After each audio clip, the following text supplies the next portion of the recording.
بسم اللہ الرحمن الرحیم۔ السلام علیکم ناظرین، AWC ایگری کے ساتھ میں ہوں آپ کا میزبان طاہر ندیم۔ ناظرین، بات کرتے ہیں موسم کی۔ گزشتہ 24 گھنٹے کے دوران ملک کے بیشتر علاقوں میں موسم خشک اور گرم بنا رہا، لیکن رات کے اوقات میں اور صبح کے وقت فضا میں خنکی اور ٹھنڈک کا احساس موجود رہا۔ رائس زون میں اور وسطی پنجاب میں سموگ کے بننے کا بھی سلسلہ جاری ہے، تاہم اس میں قدرے کمی واقع ہوئی ہے ہواؤں کے چلنے کی وجہ سے۔ تاہم آئندہ آنے والے دنوں میں سموگ کے چانسز جو ہیں وہ بہت زیادہ ہے۔ آئندہ 24 گھنٹے کے دوران جنوبی پنجاب، سندھ اور بلوچستان کے علاقوں میں موسم گرم اور خشک رہنے کا امکان ہے، اور دن کے اوقات میں درجہ حرارت میں جو احساس ہے وہ قدرے زیادہ رہے گا۔ ملک کے بیشتر علاقوں میں درجہ حرارت 35 سے 37 ڈگری کے درمیان رہے گا، تاہم مطلع صاف ہونے کی وجہ سے دن میں جو درجہ حرارت کا جو احساس ہے وہ قدرے زیادہ رہے گا۔ ناظرین، نومبر کے شروع تک پنجاب اور سندھ بلوچستان کے بیشتر علاقوں میں موسم خشک رہنے کی وجہ سے کاشتکاروں کو اپنے کاشتکاری امور نمٹانے کا ضرور موقع ملے گا، اور اس دوران چونکہ ملک بھر میں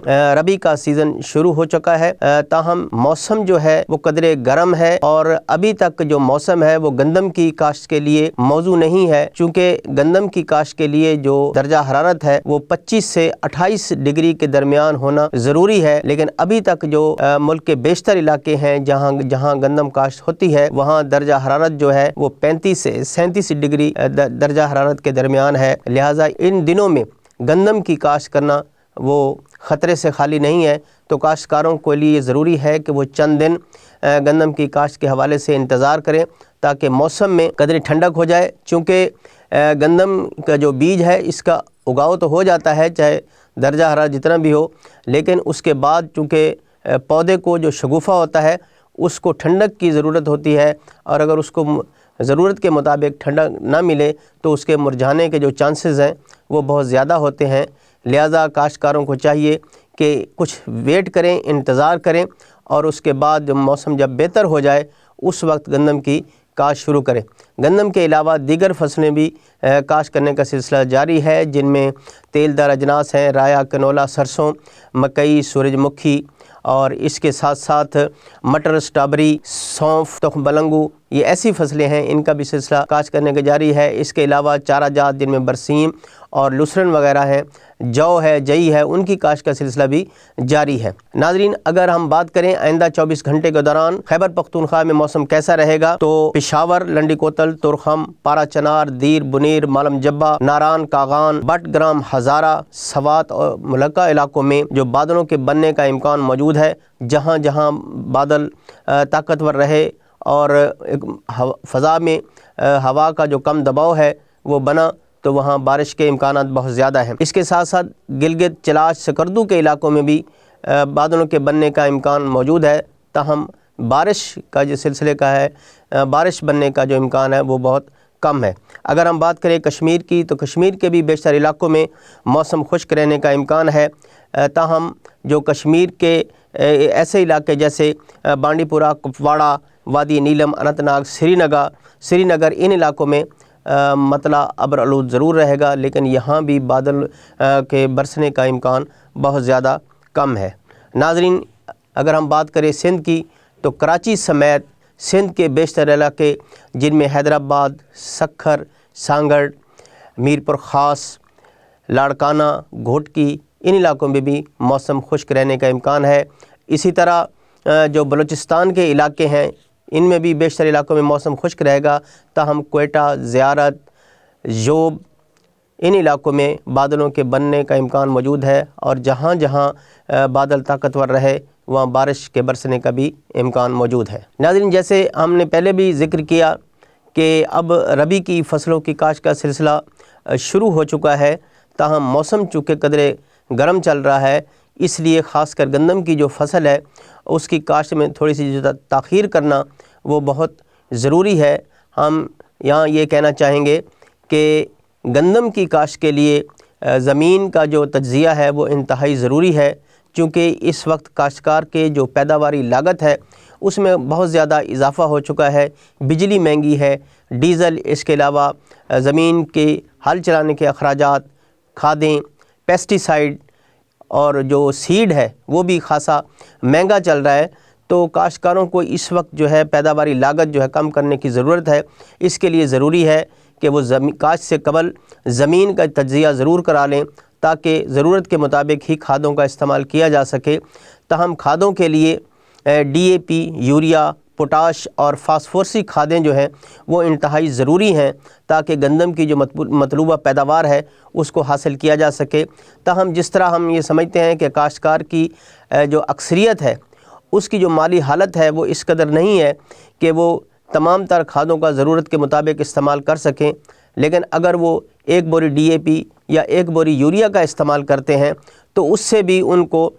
خاطر خواہ پیداوار حاصل ہو سکتی ہے۔ اس کے ساتھ ساتھ وہ اگر اپنی مینجمنٹ کو بہتر رکھیں، وقت پر کاشت کریں اور فصل کی آبپاشی کا خیال رکھیں تو ان کو اچھی پیداوار حاصل ہو سکتی ہے۔ دوسرا یہ کہ اس وقت جو کاشتکاروں میں ایک سوچ موجود ہے کہ گندم کی کاشت جو ہے وہ کم رقبے پر کاشت کریں گے، تو ان کے لیے ہم بتاتے چلیں کہ حکومت کی طرف سے گندم کی جو امدادی قیمت ہے وہ 3,000 روپے تک مقرر کرنے کی تجویز کا سلسلہ جو ہے وہ ابھی چل رہا ہے، اگرچہ اس کو حتمی شکل نہیں دی گئی،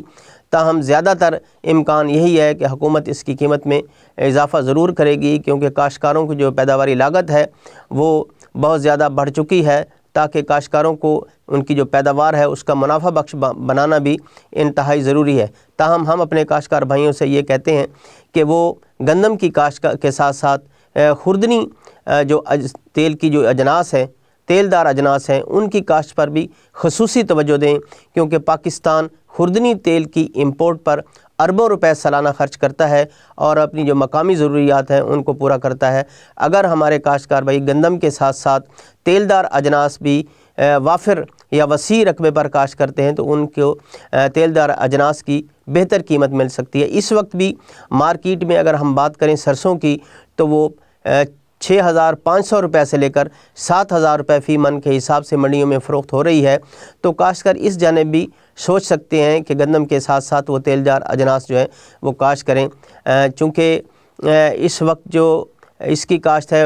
سبزیوں کی اس کا بھی سلسلہ جاری ہے اور چارہ جات کی بھی کاشت ہو رہی ہے، اس کے ساتھ ساتھ اسٹرابری کی کاشت کا بھی موسم ہے، تو اگر کاشتکار کچھ رقبے پر اسٹرابری بھی کاشت کرتے ہیں تو اس کا بھی یہ بھی ایک بہت زیادہ منافع بخش جو ہے فصل ہے، خاص کر جو دریائی بیٹ کے علاقے ہیں، دریائی بیلٹ ہے، اس کے ساتھ ساتھ چونکہ زمین بہت زیادہ نرم ہوتی ہے اور ان علاقوں میں ان زمینوں میں اسٹرابری جو ہے وہ خوب نشو و نما پاتی ہے اور اس کی بہترین پیداوار ہوتی ہے۔ تو یہ صورتحال تھی فصلوں کی کاشت کے حوالے سے، اور آخر میں ہم سموگ کی بات ضرور کریں گے کہ ہمارا جو رائس زون کا علاقہ ہے،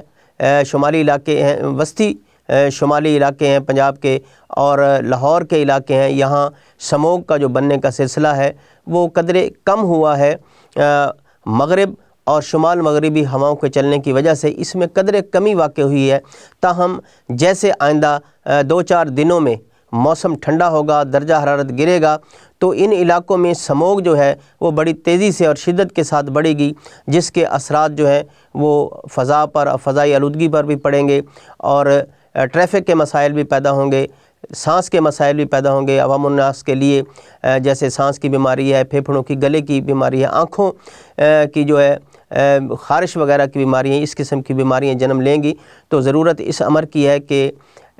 سموگ کے بننے کے عمل کو کم کرنے کی طرف توجہ دی جائے، اور اس کے لیے جو ہماری زرعی باقیات ہیں فصلوں کی، جیسے کہ پرالی ہے، دھان کی باقیات ہیں اور دیگر فصلیں ہیں، ان کو جلانے سے گریز کیا جائے، تاکہ ہم یہ جو ماحولیاتی آلودگی کی وجہ سے سموگ کے بننے کا سلسلہ جاری ہے اور ہر سال اس میں